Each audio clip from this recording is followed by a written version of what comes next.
الحاجه شوفي سمعيني، الله يرحم لك الوالدين. شوف اسمعني، حنايا جينا عندك ورغبناك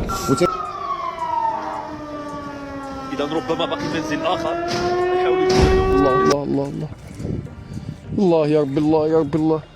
شو البومبا ديالنا مسكينه، شو الدنيا خاويه. في الوقت اللي القصر الكبير كتكافح الفيضانات والناس كتعيش محنه حقيقيه، خرجوا لينا واحد الفئه ما كتعيش غير فوق المآسي، تجار المآسي بمعنى الكلمه. الناس ما كيعرفوش الوحل ولا البرد ولا الخوف، لكن كيعرفوا غير الفيسبوك والتنظير والتشكيك. بينما السلطات، القوات المسلحة الملكية والوقاية المدنية خدامين ليل ونهار، وكيتم إجلاء عشرات الآلاف باش تنقذ الأرواح. هاد المناضلين الافتراضيين حولوا الإنقاذ إلى مؤامرة والتحذير من مسرحية. الدولة خدامة بمنطق واضح: الروح قبل المتاع. التعليمات الملكية كانت صريحة: سلامة المواطن فوق أي اعتبار. أكثر من 90% من السكان تأمنوا وتدار إخلاء وقائي. الأرقام كتفضحهم: أكثر من 90% من السكان تأمنوا وتدار إخلاء وقائي. وتدبير سد واد المخازن جنب المدينة من كارثة إنسانية كبيرة. لكن هادشي ما كيعجبش اللي باغي غير البوز وركوب الموجة. كلمة أخيرة: المواطنة ماشي شعارات، المواطنة هي التضامن وقت الشدة. والقصر الكبير فضحت الجميع، فضحت معدن الدولة ومعدن الشعب وصدأ تجار الخراب.